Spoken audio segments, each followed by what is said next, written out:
మా latest videos కోసం మా ఈ తెలుగు న్యూస్ ఛానల్ సబ్స్క్రైబ్ చేసి గంట సింబల్ యాక్టివేట్ చేసుకోండి. రేపు మంగళవారం పైగా అష్టమి తిథితో కలిసి వస్తుంది. శ్రీరామ నవమి ముందు రోజు కనుక కుక్క కనిపిస్తే ఈ మాట అనండి చాలు, మీకు ఉన్న కష్టాలు బాధలు అన్నీ తొలగిపోతాయి. మీ మనసులో ఉన్న కోరికలు నిమిషంలో నెరవేరుతాయి. శ్రీరామ నవమి ముందు వచ్చే మంగళవారం కుక్కకు దీనిని తినిపించటం వల్ల మీపై శ్రీరాముల వారి ఆశీర్వాదములు ఉంటాయి. మంగళవారము అష్టమి తిథి రావటం చాలా మంచిది అని పండితులు చెప్తూ ఉన్నారు. అష్టమి తిథి విజయాన్ని సాధించడానికి అత్యంత ప్రభావవంతమైనది. ధైర్యము మరియు ధైర్య సాహసాలతో కూడిన పనులను సాధించటంలో ఈ తిథి చాలా సహాయపడుతుందని పండితులు చెప్తూ ఉన్నారు. మంగళవారము అష్టమి తిథి వస్తే సిద్ధయోగం ఏర్పడుతుంది. ఇది అనేక పవిత్రమైన యోగాలలో ఒకటి. శుక్లపక్షంలో వచ్చే అష్టమికి ఎంతో విశిష్టత ఉంటుందని పండితులు చెప్తూ ఉన్నారు. ఈ రోజున కాలభైరవుడిని నిష్ఠగా పూజించి కుక్క కనిపించిన వెంటనే ఒక మాట చెప్తే కాలభైరవుడు మీ జీవితంలో ఉన్న కష్టాలను తొలగిస్తాడు. అందులోనూ ఈసారి అష్టమి తిథి శ్రీరామ నవమి ముందు వచ్చింది. రాముడికి కూడా కుక్కలంటే చాలా ఇష్టం. కాలభైరవుడి వాహనం కుక్క. ఇటీవల కాలంలో చాలామంది ఇంటిలో కుక్కలను పెంచుకుంటూ ఉన్నారు. కుక్కలను శుభసూచకంగా భావిస్తారు.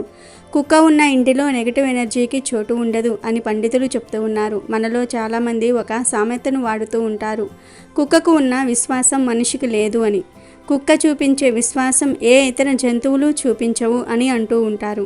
అంతేకాదు కొంతమంది కుక్కలకు పూజలు కూడా చేస్తూ ఉంటారు. కుక్కలలో నల్ల కుక్కలకు చాలా విశిష్టత ఉంటుంది. అయితే మంగళవారం అష్టమి తిథి కలిసి వచ్చిన ఈ పవిత్రమైన రోజున కుక్క కనిపిస్తే ఏం చేయాలో ఈ వీడియోలో వివరంగా తెలుసుకుందాము. అలాగే మంగళవారం అష్టమి తిథి రోజున ఎవరిని పూజిస్తే సకల శుభాలు కలుగుతాయో కూడా ఈ వీడియోలో వివరంగా తెలుసుకుందాము. అంతకన్నా ముందు కుక్క చెప్పిన ఒక నీతి కథను విందాము. ఈ కథలో కుక్క తన యజమానికి ఒక నీతి బోధిస్తుంది. జంతువులను పెంచేవారు ఈ కథను మిస్ కాకుండా వినండి. అలాగే మా వీడియో నచ్చితే లైక్ చేసి షేర్ చేయండి. అలాగే మా ఛానల్ని కూడా సబ్స్క్రైబ్ చేసుకొని మాకు సపోర్ట్ చేయండి. ఇక కథలోకి వస్తే, రామాపురం అనే గ్రామంలో రామయ్య సీతమ్మ అనే దంపతులు ఉండేవారు. వ్యవసాయ కుటుంబం కావటం వలన ఆవులు గేదెలు గొర్రెలతో పాటు కుక్కను పిల్లిని కూడా పెంచుకుంటూ ఉన్నారు వాళ్ళు. ప్రతిరోజు పశువులను మేపుకుంటూ వ్యవసాయం చేసుకుంటూ పొలంలోనే భార్యాభర్త గడిపేవారు. రాత్రి వేళకు ఇంటికి చేరి సీతమ్మ వంట పని చేసేది. పగలంతా ఇంటిని కనిపెట్టుకుని కుక్క, ధాన్యం బస్తాలు ఎలుకల బారిన పడకుండా పిల్లి కాపలా కాసుకుని ఉండేవి. రామయ్య రాత్రి ఇల్లు చేరిన వెంటనే కుక్క ఎదురెళ్ళి ఆప్యాయంగా నాలుకతో నాకుతూ చిన్న పిల్లవానిలా పైకి ఎగబడి తోక ఊపుతూ అతని చుట్టూ తిరిగేది. రామయ్య వేడి నీళ్లతో స్నానం చేసేసరికి టవల్ పట్టుకుని అతనికి ఎదురు వెళ్ళేది. పిల్లలు లేని రామయ్య దానిని ఎంతో ముద్దు చేస్తూ అది చూపే ప్రేమకు పొంగిపోయేవాడు. భోజనానికి కూర్చొని మొదట ముద్దను కళ్ళకు అద్దుకుని దానికే పెట్టేవాడు. తన పక్కనే కూర్చోబెట్టుకొని దానికి కొసరి కొసరి అన్నం పెట్టి తినిపించేవాడు. సీతమ్మ అందరి భోజనం అయిన తర్వాత ఆఖరుగా మిగిలినది పిల్లికి పెట్టేది. కుక్కకు అంత ప్రాధాన్యత ఇచ్చి తనను ఇలా చిన్నచూపు చూడటం పిల్లి భరించలేకపోయింది. ఎట్లాగైనా కుక్క స్థానం తాను కొట్టేయాలనుకుంది. మరుసటి రోజు రామయ్య సీతమ్మ పొలానికి వెళ్ళిన తరువాత పిల్లి కుక్క దగ్గరకు వచ్చింది. మరేమో నేను రోజు చీకటి కొట్టులో ఎలుకల కోసం కాపలా కాయటం చాలా బోరుగా ఉంది. ఎంచక్కా నీలా ఆరు బయట తిరుగుతూ ఇంటిని చూడాలని ఉంది. ఈ ఒక్కరోజు మన పనులను మార్చుకుందామా అంది ఆశగా. కుక్క క్షణం ఆలోచించి, వద్దు, ఎవరి పని వాళ్లే చెయ్యాలి. అలా కాకపోతే ఏం జరుగుతుందో మా తాత చెప్పి ఉన్నాడు. కాబట్టి నీవు చెప్పిన దానికి నేను ఒప్పుకోను అని అన్నది కుక్క. అయినా చేసే పనిలో బోరు ఏమిటి? ఇష్టంగా చేస్తే ఏదీ కష్టంగా ఉండదు. నీ ముఖం చూస్తే అసలు కారణం ఇది కాదేమో అనిపిస్తుంది.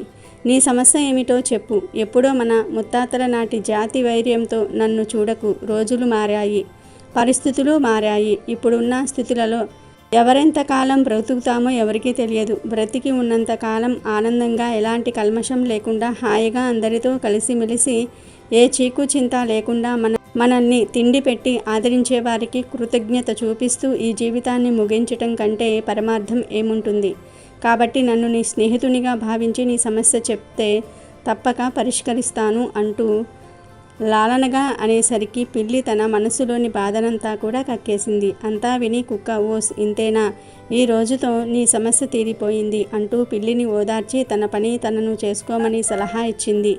రాత్రి ఎప్పటిలాగే రామయ్యకు ఎదురు వెళ్ళి అన్ని సేవలు చేసింది. రామయ్య మొదటి ముద్ద కళ్ళకు అద్దుకొని కుక్కకు పెట్టాడు. కానీ అది తినలేదు. ఎంత నోటికి అందించినా ముద్ద ముట్టలేదు. రామయ్య భోజనం చేయకుండా ఏమీ జరిగింది, ఆరోగ్యం బాగోలేదా అంటూ కుక్క వైపే ఆందోళనగా చూస్తూ ఉండిపోయాడు. కాసేపు తర్వాత కుక్క వెనుకకు వెళ్ళి దూరంగా ఒక మూలన నక్కి చూస్తున్న పిల్లిని తీసుకొని వచ్చి మొదటి ముద్దను దానికి తినిపించింది. అంతేకాక తన కోసం పెట్టిన అన్నాన్ని కూడా దానికే పెట్టేసింది. అది చూసి రామయ్య మనసు పొంగిపోయింది. కుక్కకు ఉన్న ఇంగితం తనకు లేకపోయింది. తోటి జీవిని సమానంగా చూడలేని తన మూర్ఖత్వానికి చింతించి నాటి నుండి తనతో సమానంగా పిల్లిని కుక్కను కూర్చోబెట్టుకొని తినటం ప్రారంభించాడు.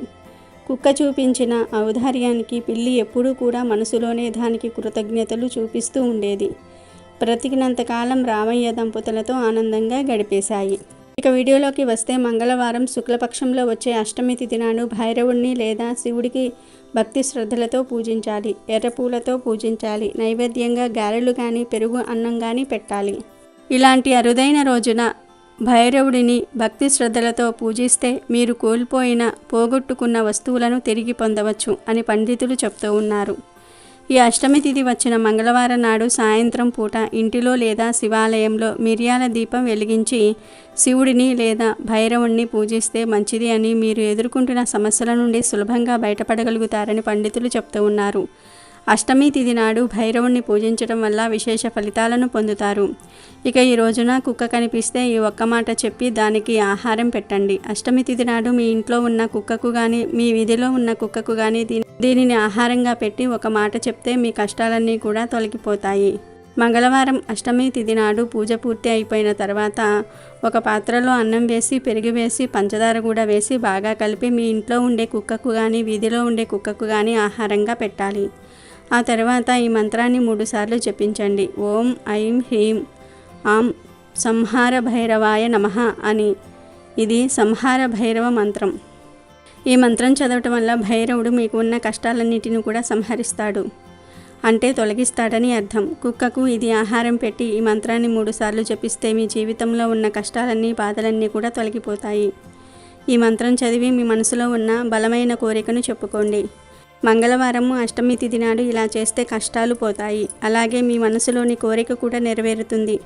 మరి ప్రతి ఒక్కరూ కూడా మంగళవారం అష్టమి తిథి కలిసి వచ్చిన ఈ అద్భుతమైన రోజున కుక్క కనబడగానే ఈ చిన్న పని చేసి సకల శుభాలను పొందండి. మీ జీవితంలో ఉన్న కష్టాలను తొలగించుకొని ఆనందంగా జీవించండి. రేపు అష్టమి మంగళవారం చాలా విశేషమైన రోజు. ఈరోజు కుంకుమతో రహస్యంగా ఈ పరిహారం చేస్తే చాలు 24 గంటల్లో రాజయోగం పడుతుంది. మీ జీవితం మహారాజులాగా మారిపోతుంది. రాజభోగాలు అనుభవిస్తారు. పట్టిందల్లా బంగారం అవుతుంది.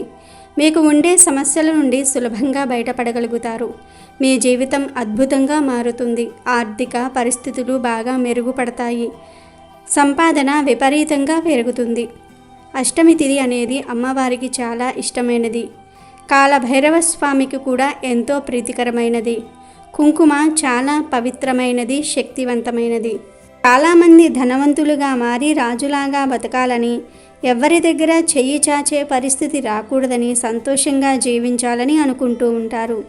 అలాంటి వారు ఈ పరిహారం చేశారంటే చాలా మంచి ఫలితాలను చూస్తారని పండితులు చెప్తూ ఉన్నారు. మరి ఇంతకీ ఈ అష్టమి రోజు కుంకుమతో ఏం చెయ్యాలో ఇప్పుడు మనం ఈ వీడియోలో వివరంగా తెలుసుకుందాం. అంతకన్నా ముందు 5 గారెల కోసం చితిమంటల వరకు వెళ్ళిన రాజమ్మ శివయ్య కథను విందాం. ఈ అష్టమి రోజు రహస్యంగా కుంకుమతో ఒక పరిహారం చేస్తే 24 గంటల్లో అమ్మవారే మిమ్మల్ని గొప్ప స్థాయికి తీసుకువెళ్తారు అని శాస్త్ర పండితులు చెప్తూ ఉన్నారు. మరి అసలు ఏం చేయాలి అంటే ఈరోజు తప్పనిసరిగా అమ్మవారికి కుంకుమార్చన జరిపించుకోండి. కుంకుమార్చనతో పాటు ఈ పరిహారం కూడా చేయండి.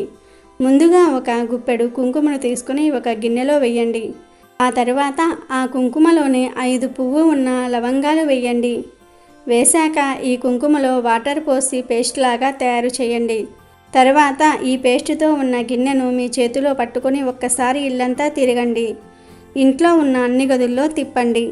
అలా తిప్పేటప్పుడు మా జీవితం మారాలు, మేము గొప్ప స్థాయికి రావాలని మనసులో సంకల్పం చెప్పుకోండి. అలా సంకల్పం చెప్పుకొని ఇల్లంతా తిరిగేసిన తర్వాత ఈ కుంకుమ బౌల్ను తీసుకుని వెళ్ళి మీ ఇంట్లో వంటగదిలో గ్యాస్ బండ దగ్గరలో పెట్టి వదిలివేయండి.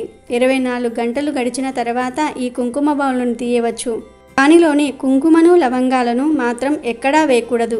గొయ్యి తీసి పాతిపెట్టాలి. ఇలా ఈ చిన్న పరిహారం చేశారంటే ఖచ్చితంగా మీ జీవితం మారే విధంగా ఏదో ఒక అద్భుతం జరిగి తీరుతుంది. మీరే ఫలితం చూస్తారు. కృష్ణ పక్షంలో వచ్చే 3 అష్టమి తిథుల్లో 3 సార్లు ఈ పరిహారం చేయాలి. కానీ ఈ పరిహారాన్ని రహస్యంగా చేయాలి. కాబట్టి మీరు కూడా రేపు అష్టమి రోజు ఈ కుంకుమ పరిహారం చేసి మీ జీవితాన్ని మార్చుకొని సంతోషంగా జీవించండి. అమెజాన్లో బెస్ట్ డిస్కౌంట్స్ కోసం వీడియో డిస్క్రిప్షన్లో లింకు ఉంది, చూడండి. అలాగే మా టెలిగ్రామ్ ఛానల్ సబ్స్క్రైబ్ చేసుకోండి.